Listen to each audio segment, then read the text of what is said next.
70% des médecins, à l'époque, en 1939, avaient épousé l'idéologie nazie.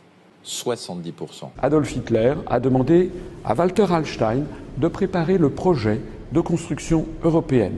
On devrait reconstruire l'Europe. Et naturellement, un président Macron est le guide. C'est rare dans une campagne présidentielle qu'on joue l'hymne européen. Oui. Très rare. Cette nouvelle Europe qui a été vendue aux Français. L'Europe et le monde attendent. Ces médecins avaient épousé l'idéologie d'Hitler, qui était de dire on traite le peuple. Nous devons aller vers la vaccination de tous les Français. Les statistiques font désormais partie de l'entreprise Santé publique. 7111 personnes souffrant du Covid. Compter et recenser, voilà la nouvelle devise des médecins. 34 décès par jour en moyenne. Grâce à un système de cartes perforées ultramoderne à l'époque, tous anti-Covid, les autorités dressent le cadastre sanitaire de l'ensemble du peuple allemand. Tout concentré dans ça. J'ai ordonné et obéi. Brandt s'appuie sur l'ordre donné par le Führer. Ce que je veux, c'est que vous,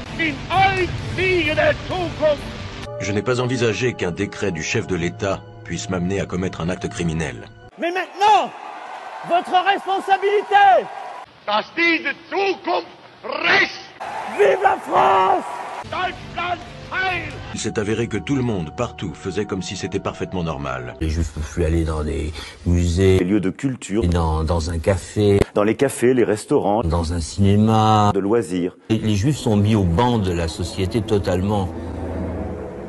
J'envisagerais le reconfinement uniquement des non-vaccinés. Je suis pour pourrir la vie des non-vaccinés. Il faut qu'il y ait des différences fondamentales. On ne peut pas avoir accès aux mêmes libertés publiques. Je suis pour rendre la vie invivable aux non-vaccinés. Vous voulez pourrir la vie des non-vaccinés? Il y a une minorité de connards. Ah oui, je veux pourrir la vie des non-vaccinés. Ça, c'est tout. Ça, c'était obligatoire de porter ça. Vous n'avez plus le droit de sortir dans la rue sans ça. Terminé. Vous, c'est terminé. La dernière fois que vous êtes allé dans un restaurant, vous n'y retournerez plus de votre vie. C'est-à-dire que vous n'avez plus le droit d'aller au cinéma? Non, on n'avait plus le droit.